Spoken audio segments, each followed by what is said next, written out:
こんにちは、トバログです。今回の動画はですね、ちょっと前からずっと気になっていたこちらエレコムのトラックボールイストのこれベアリングが搭載されているモデルなんですけど、これについてちょっとね紹介していこうと思います。結構トバログこういうね白いトラックボールめちゃくちゃ好きで、こういうのがね発売されたらいつも買って試して見ているんですけども、今回ねやっとオーストラリアから帰ってきたタイミングなのでこれがね購入できたっていうわけですね。すごくねこのベアリングの感触が心地いいっていう風に聞いているのでめちゃくちゃ楽しみです。というわけで早速これについて紹介していこうと思います。それでは行ってみましょう。はい、改めて紹介していくんですけども、こちらがエレコムのトラックボールイストっていうものです。これまでもねエレコムってトラックボールをたくさん出しているんですけども、基本的になんかイメージがあるのは黒い筐体に真っ赤っかのね、トラックボールのイメージだったんですけど、今回ホワイトのモデル、そしてボールもね、グレー系というところで、これは白いガジェット好きにはめちゃくちゃ嬉しいですね。パッと見だとねよくあるタイプの普通の親指でこうゴロゴロ動かすトラックボールっぽい感じで、僕が普段愛用しているこのロジクールのトラックボールとかケンジントンのねやつと同じような風合いかなと思うんですけども、一番の違いとしてはここさっきも紹介した通りなんですが、これベアリングを搭載しているっていう点ですね。このベアリングがこのね中に仕込まれていて、ここでこのねボールをゴロゴロと転がすように動かすことでスムーズなね操作性が得られるっていうところでめちゃくちゃこれ気になってました。オーストラリアでね購入できなくて悲しいと思ってたんですけど、日本にね帰ってきたタイミングで購入できたので最高に楽しみです。ちょっとね説明は後からにするとして、まずはやっぱり開封していきたいですね。実物を見てからじゃないとやっぱ話せることがねなかったりするので本当に楽しみです。こういう感じのパッケージでよいしょ。開けるとそのまんまなんか外箱みたいなのが入ってますね。これ違うわ、よく見たら英語モデルだ。なんか外装めっちゃ日本語パッケージになってるんですけど、これ英語モデルなので海外で展開する時は完全にねこれだけで売るんだと思います。これ面白い。逆に英語版が中に入ってるんですね。はい、という感じでなるほど。こんなトラックボールでかボールの部分めちゃくちゃでかい感じです。こんな感じの筐体なんですね。ちょっと綺麗にして見てみようと思います。はい、改めてこちらがエレコムのトラックボールイストです。これねまず最初に目につくのがこのトラックボール部分ですね。結構ね今まで 34mm ぐらいのトラックボールを親指トラックボール愛用してきたんですけど、これに関してはね 36mm っていうところで結構直径が大きい感じがします。このロジクールのやつと比べても動画だとねほとんど違いはないように見えるんですけど、これでね単体でこうやって実際に使ってみると結構サイズの違い感じますね。で今日、実際の操作性とか見た目のこういうところがいいみたいなのはね後で紹介していくんで、まずはねやっぱり製品概要ですね。このイストに関してはさっきも言った通りカラーはね2色展開、ブラックとホワイトとなっています。でタイプ、このねトラックボールを操作するタイプが人工ルビーとベアリングの2種類が選べるんですね。この辺がかなり一番の特徴かなと思っていて、ここにねベアリングが仕込まれているんですけど、それでねこのボール表面をコロコロと転がしてこの感性がつく感じで使えるっていう、このね2つのタイプから選べます。そして通信方式に関しては僕はね Bluetooth 版を購入しているんですけども、他にね、有線版とワイヤレスのレシーバーを接続して使う、合計3タイプがある感じですね。意外とカラーとこのトラックボールのタイプとあと接続方式を考えるとかなりね種類10種類以上がね実は展開されているっていう感じなんですけど、僕が選んだのはホワイトでベアリングで操作するタイプ、そして、VR とかね Vision Pro とかで将来的には使いたいので、Bluetooth で接続するタイプを選んでいます。でタイプによって価格が結構ばらつきあるんですけど、僕が購入したこのモデルに関してはヨドバシでね9480円っていう感じでしたね。 Amazon では今ね売り切れ手みたいです。結構人気が高いんですね。っていうところで、細かく本体についても見ていきたいんですけども、まずはねデザインに関してはさっきも言った通り、ちょっとねこれ動画で質感がどこまで伝えられるかわからないんですけど、結構ロジクールの M575 と同じようなこのプラスチックむき出しの、素材感っていう感じです。でトラックボールのボタンは5つですね。戻るボタンと進むボタンと、あと左クリック右クリックスクロールと、ここのスクロールの中央クリックの5つになっています。でクリック感は静音タイプとかではなくて、結構がっつりカチカチとクリック感のあるタイプのものになっています。スクロールに関しても慣性でぐるぐる回り続けるわけではなくて、本当にザラザラザラっていう感じですね。でここが電源のスイッチになっていて、ここがおそらくペアリングボタンかな。なんかペアリングが何台同時にいけるとかは書いてなかったので、もしかしたら1個しかいけないかもしれないんですけど、できればね3つぐらいねペアリングしたいですよね。この辺はちょっと後で確かめてみます。でトラックボールは割と黒系の、これエレコムのオリジナルなのかな。結構ね標準だとやっぱり 34mm ぐらいが親指トラックボールだと多いんですけど、 36mm っていうところで今までのこういうロジクールのトラックボールとかと互換性はないですね。なのでこの色が使いたいんだよなっていう場合は交換ができなさそうです。一応トラックボールのサイズも比べてみるんですけど、こうやってね動画で見る分にはサイズの違いほぼ分かんないですね。一応差し替えできるのかな。全然違うわ。ほらやっぱ 34mm と全然違いますね。このままおそらく使えないので、やっぱり純正タイプで使うしかなさそうです。でボコッと気軽に取り外して、ここでね親指でグイッと押せば取り外せるんですが、この中に本当に小さいベアリングが備わっていますね。ここはねオプションでルビーに変えたりとか、壊れたらね別のベアリングパーツに差し替えることができるみたいです。ミネベア三菱社製らしくて、長野県のね有名な電子部品とかそういうのを作っているメーカーが作っているそうです。すごいこういうのはねやっぱり日本が強いですよね。でガチッと入れるとこの滑り具合、このねロジクールのやつとかだとこんな感じなんですよ。一気に回るのが、それをね大きく超えるこのスクロール感、気持ちいいですね。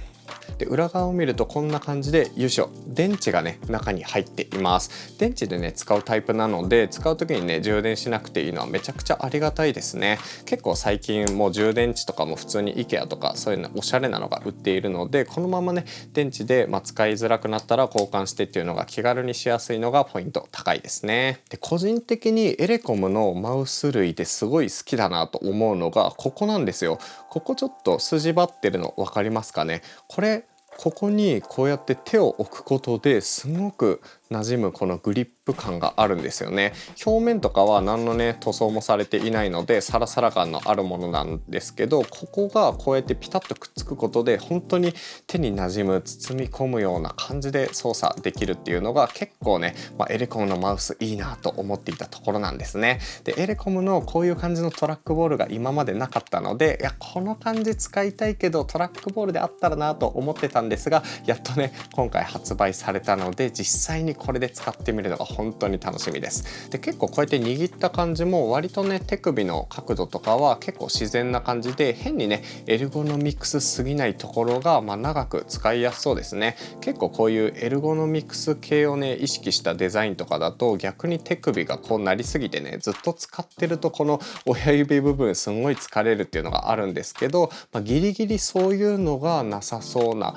印象があります。こうやって見ると M575 よりは若干ね厚みがあるかなっていう感じなんですけど、どっちかっていうと MX エルゴに近いような握り心地かなっていうところですね。この辺はしばらく使ってみてどんな感じなのかなっていうところで、もしねもう少し角度欲しいなら 3D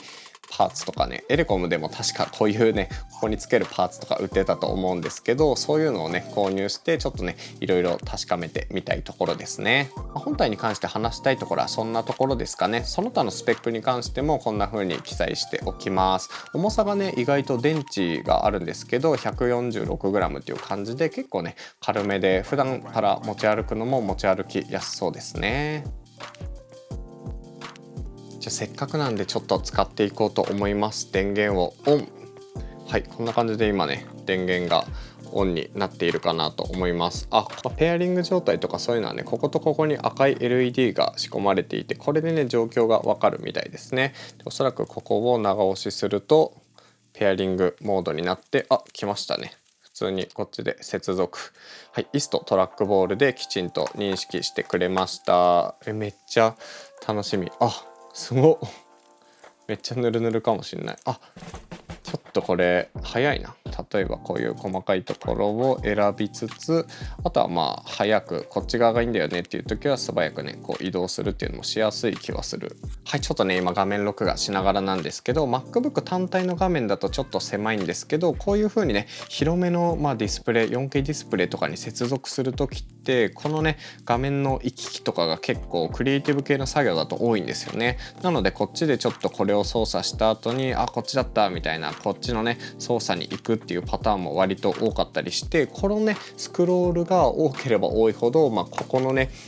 腱鞘炎を防ぐために使ってるんですけど、ここが多いとちょっとね疲れてくるんですよね。で今までのちょっとこういう M575 とかこういうのとかだと割とねこの感性でスクロールされないので、例えばこっちの端から端に行く時にこう何回もね45回4回34回ぐらいはねこうやってね操作してこっちの目的地までたどり着くっていう感じだったんですけど、このエレコムのベアリング搭載のトラックボールだとこれ本当に感性で端から端まですぐ行けるんですよ。これが結構地味にずっと使っていると良さそうかなっていうポイントです。行きたいところにワンスクロールで行けて、行った後は本当に細かいところをこうやって作業するっていう、そのね使い方がすごい良さそうです。なのでこのマウスの設定で軌跡の速さみたいなのはあんまりね速すぎないように中ぐらいにしておいて、あと端から端まで行きたいという時はこの感性のねスクロールみたいなのを使っていくっていうのがすごい良さそうですね。これまでこの表面を滑らせて使うタイプのトラックボールしか使ったことなかったんですけど、ベアリングが搭載されていることでそこの感性の力が使えるっていうのが大きな魅力なのかなと思っています。この辺はめちゃくちゃいい感じ。ただちょっと気になる点で言うと、これね、冒頭で話した通りちょっと何台までペアリングできるかっていうのがあんまり分かんないんですよね。本当にペアリングボタンみたいなのが1個あるだけなので、例えば普段使っているこういうね iPad と、MacBook とかで行き来しながら使いたいとかだとちょっとどうなるか分かんないんですよね。例えば、iPad の方でちょっと設定を見ていくんですけども、よいしょ、 iPad で接続するときはここのねまず長押しするじゃないですか。で長押ししたらここにねイストトラックボールっていうのが出てくるので、このまんまこれでペアリングをしていきますと。でペアリングするとこんな感じですごいこの iPad でもこの滑らかな感じでトラックボールカーソルが操作できるのめちゃくちゃいいですね。この感じすごい気持ちいい。でこっちで気軽にこうやってね iPad とか、Vision Pro とか他の端末でこう使いつつ、じゃあ今まで使っていた MacBook に戻ってこようっていう時にはどうすんだろう。これポチって多分ね押しただけだとこっちでペアリングされていないですね。でペアリングモードになっていて、これを接続にすると、なるほど、これは完全に1台にしかペアリングできないタイプのトラックボールですね。今ここにねちょっと設定の画面があるんですけども、設定の画面を見るとこうつなぐたびにイストトラックボールのこのペアリングがどんどんここのね Bluetooth のこれまで接続してきた欄に追加されていくパターンです。金額的にも割と1万円とかしてくる、結構ハイエンドなトラックボールだと思うので、ここのなんかマルチペアリングできたら最高だなっていう印象です。別途レシーバーを買ったら使えるのかなって感じなんですけど、現状この1パックだけを購入しただけだったらねちょっと1台にしかペアリングできない感じですね。そこがちょっとこのトラックボールの操作性がすんごい気持ちいいだけに若干残念感がありますね。いやこれをいろんな端末でこう自由にね使いたいですよね。エレコムのねこのマウスに関してはこのエレコムマウスアシスタントっていう、ソフトウェアが Windows と Mac でね両方で展開されているんですけど、こんな感じですね。マウスアシスタント5っていうのが今開いているんですけど、これで左クリックを結構いろんなことに割り当てられますね。こんな感じでスクロールだったりとか任意のキーとかいろいろなことに、全てのキーが割り当てられるっていう感じです。右クリックを左クリックにしたりとかコマンド C にしたりとかそういうのもできるみたいですね。マクロみたいなのは選べないらしいんですけど、こういうシステム設定開いたりとか割とね細かいことはできるのかなっていう気がします。フライングスクロールとかいうのも選べて回転速度とかスクロールの速度が選べるような感じです。これ今ね使っていて気になるところだと、M575 とかもそうなんですけど、この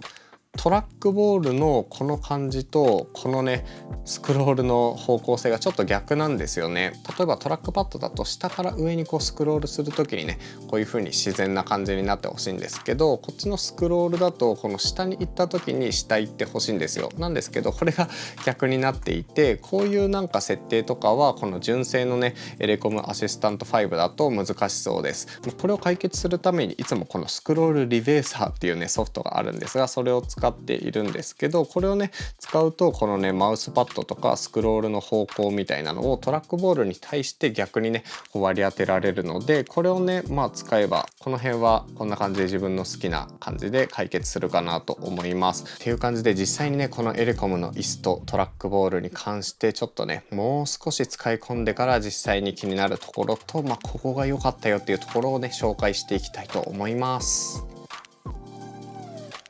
はい、というわけで1週間ぐらいねイスト使ってみたので、その感想をねざっくり紹介していこうと思います。まずやっぱね実際に使ってみた感想としては、これは結構ね感じ方に個人差があると思うんですけど、ここのトラックボールめちゃくちゃ気持ちがいいです。これがねやっぱりレビュー最初の時とかもすごくいいかも、ちょっと慣れが必要だけどこのなんか感性で動く感じいいなと思ってたんですけど、それがね慣れていくうちにどんどん使いやすくなってきましたね。慣れは必要だと思うんですけど、このジャラジャラとした特有のベアリングの操作性がめちゃくちゃ気持ちいいので、これはね人工ルビーとか他のやつには戻りたくないかなっていうのが正直なところですね。で個人的に良かったポイント2つ目としては、これジェスチャー機能が割り当てられて、それをねちゃんと工夫することでめちゃくちゃ使いやすくなる点ですね。このイストのトラックボールに関してはボタンが5つしかないので、その辺ねどのボタンにジェスチャーの割り当てをするかっていうのはちょっと迷いどころなんですけど、僕の場合戻るボタン結構使うけど進むボタンあんまり使わないので、進むボタンにジェスチャーのね